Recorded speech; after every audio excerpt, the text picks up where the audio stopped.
ప్రత్యర్థోషి అయిన వాల్మీకి తన కావ్యానికి యోగ్యమైన విషయాన్ని అన్వేషిస్తున్నారు. ఒకరోజు దేవర్షి నారదుడు అతని ముందు ప్రత్యక్షమవుతారు. భక్తితో వాల్మీకి ఒక గొప్ప ఆత్మ యొక్క ప్రయాణాన్ని వర్ణించాలనే తన కోరికను వ్యక్తం చేస్తారు. వాల్మీకి ఒక పరిపూర్ణ మనిషిని కనుగొనాలని ఆశపడ్డాడు. అన్ని సగుణాలను కలిగి ఉన్నవాడు. అలాంటి వ్యక్తి ఉన్నాడా అని తెలుసుకోవడానికి అతను నారదుడిని ప్రశ్నిస్తాడు. ఈ ప్రశ్నలు చాలా ముఖ్యమైనవి. ఒక ఆదర్శవంతమైన వ్యక్తి కోసం మానవజాతి యొక్క శాశ్వత కోరికను ప్రతిబింబిస్తాయి.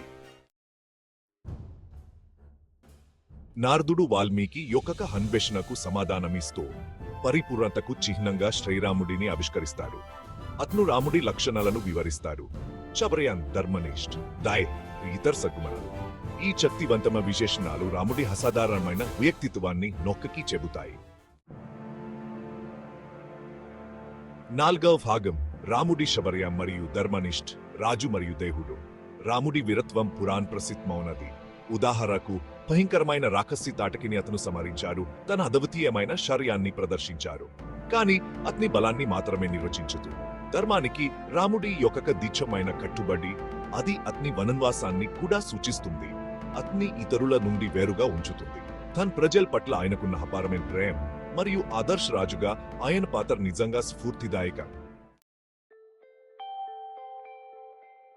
రామాయణం యొక్క సారాంశం తరతరాలుగా స్ఫూర్తి. నారదుడి కథనం వాల్మీకిని బాగా ప్రభావితం చేసింది.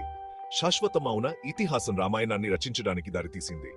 ధర్మం, ప్రేమ మరియు త్యాగం యొక్క ఈ ఇతిహాసం యొక్క సందేశం కాలాన్ని అధిగమించింది. నేటికి రాముడి ఆశాజనకం మరియు నైతికతకు దీపస్తంభంగా మిగిలిపోయింది. లెక్కలేని వ్యక్తులను ధర్మబద్ధమైన మార్గం వైపు నడిపిస్తుంది.